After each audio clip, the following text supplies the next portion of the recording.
ప్రియులారా, మన ప్రభు అయిన యేసుక్రీస్తు నామములో మీకు శుభోదయం. ప్రభు సమీపంగా ఉన్నాడు. అనుదిన ఆత్మీయ ఆహారం నవంబర్ 13 గురువారం. నేటి మన ధ్యాన లేఖనం సంఖ్యాకాండం 20వ అధ్యాయం 21వ వచనం. ఎదోము ఇశ్రాయేలు తన పొలిమేరల్లో పడి దాటిపోవుటకు సెలవియ్యలేదు గనక ఇశ్రాయేలీయులు అతని యొద్ద నుండి తొలగిపోయిరి. వ్యాఖ్యానాంశం ఎదోము నుండి పాఠము. వ్యాఖ్యానం: ఇశ్రాయేలీలు ఎదోము గుండా ప్రయాణించటానికి అనుమతించి ఉంటే వారికి ఈ శత్రుదేశం చుట్టూ తిరిగి వెళ్లే 120 మైళ్ళ దూరం తగ్గి ఉండేది. వారు నేరుగా రాజమార్గంలో వెళతామని, ఏదైనా ఉపయోగించుకొని ఉంటే దానికి వెల చెల్లిస్తామని, గనుక ఎదోము దేశం గుండా వెళ్లటానికి అనుమతించమని వేడుకున్నారు. కానీ ఎదోము వారు పూర్తిగా నిరాకరించారు. ఆయుధాలు ధరించి వారికి ఎదురొచ్చారు. కాబట్టి ఇశ్రాయేలీలు అతని యొద్ద నుండి తొలగిపోయిరి. ఎదోము అనే పేరు నిజానికి ఆదాము పేరే. దానిలోని అచ్చులు మాత్రమే మార్చబడినాయి. ఒక రచయిత సూచించినట్లుగా శరీర స్వభావము ఎలాంటి వేషంలో ఉన్నా అది ఎప్పుడూ ఒకలాగే ఉంటుంది. విశ్వాసి శరీర సంబంధమైన ఆలోచనతో దగ్గర దారి తీసుకోవాలని కోరుకునే ప్రమాదకరమైన శోధన ఎప్పుడూ పొంచి ఉంది. కానీ శరీరం ద్వారా దేవుని ఉద్దేశం నెరవేర్చటం కుదరదు. శరీరం ఆత్మకు వ్యతిరేకంగా ఆశపడుతుందని, దేవునికి లోబడదని మనం తెలుసుకోవాలి.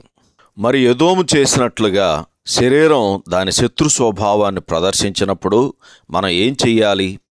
ఇశ్రాయేలు వాగ్దత్త దేశంలో శత్రువులతో పోరాడినట్లు ఇక్కడ వారు ఆయుధాలు చేపట్టి పోరాడలేదు. ఇక్కడ మాత్రం వారు ఎదోము నుండి వైదొలగి వెళ్ళిపోయారు. అలాగే విశ్వాసులు శరీరంతో యుద్ధం చేయమని పిలుపు పొందలేదు. వారు తమలోని ఈ శత్రువును యుద్ధం ద్వారా అధిగమించలేరు.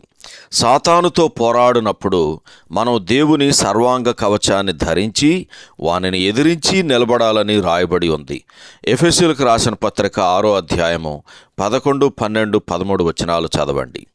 కానీ శరీరముతో పోరాడు విషయంలో మనలను ప్రలోభ పెట్టాలని, శరీరం చేసే దాడుల నుండి తొలగిపోవాలని, మనం దేవుని ఆత్మ మీద ఆధారపడి ఆ పోరాటాన్ని కొనసాగించాలని, మన నేత్రాలు శత్రువు మీద కాకుండా క్రీస్తు మీద నిలిపే ధన్యత మనకుందని రాయబడింది.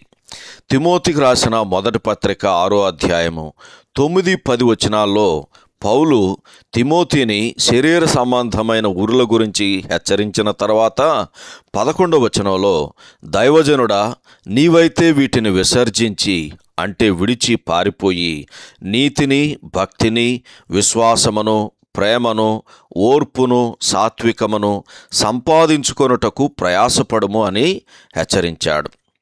ఈ యుద్ధము పోరాడటం కంటే మన ఆలోచనలను, హృదయములను దేవుని యొక్క సానుకూల గుణలక్షణాలతో నింపుకొని మన ప్రభు అయిన యేసుతోనూ, ఆయన మన కోసం ఏమై ఉన్నాడో వాటన్నిటితోనూ నింపుకుందాము. సహోదరుడు L.M. గ్రాంట్. శుభములతో వందనాలు.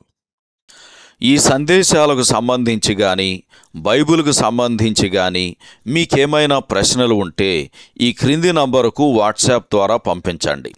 మీ ఆత్మీయ క్షేమాభివృద్ధి కోసం అనుభవజ్ఞుల ద్వారా జవాబులు అందించబడతాయి.